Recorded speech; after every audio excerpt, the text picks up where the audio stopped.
Muy buenas tardes, mi nombre es Elías González, estudio en la Universidad Politécnica Territorial del Estado Bolívar, soy cursante del Programa Nacional de Formación Informática, trayecto número 2, sección 5 de Programación 2, y hoy les vengo a hablar acerca de la integración de herramientas de seguridad. Mi profesor es el ingeniero Hermes Marcano. Introducción. En el mundo actual, las bases de datos son componentes esenciales para el funcionamiento de empresas y organizaciones. Almacenan información vital que debe ser accesible de manera segura y confiable para los usuarios autorizados. Para lograr esto, existen diversos paquetes y estándares que facilitan la accesibilidad a las bases de datos y garantizan la seguridad de las transacciones.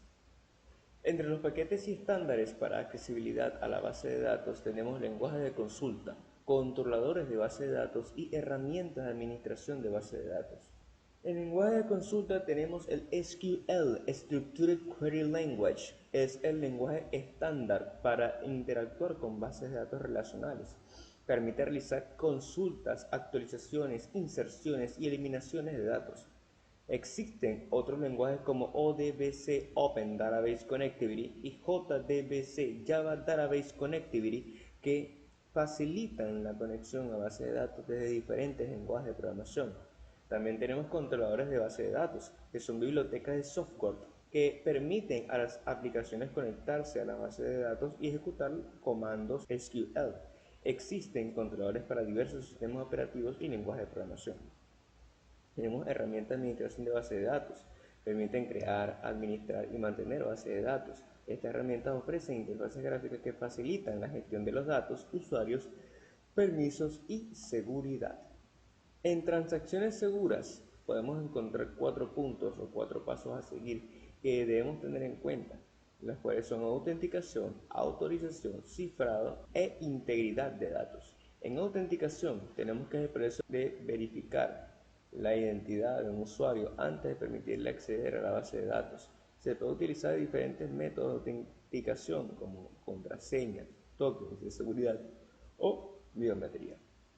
En autorización tenemos que definir los permisos que tiene un usuario para realizar operaciones en la base de datos.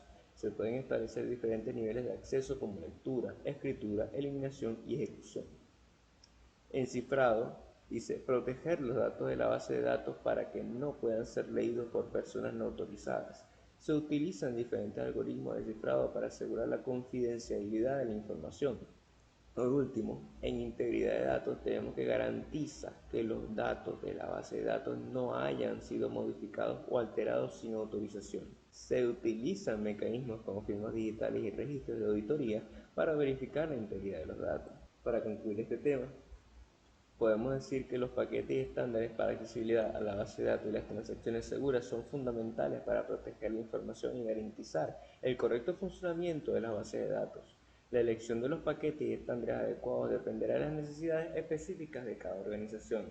Es importante contar con personal capacitado para implementar y administrar estas herramientas de manera efectiva. Gracias por su atención, espero que les haya gustado.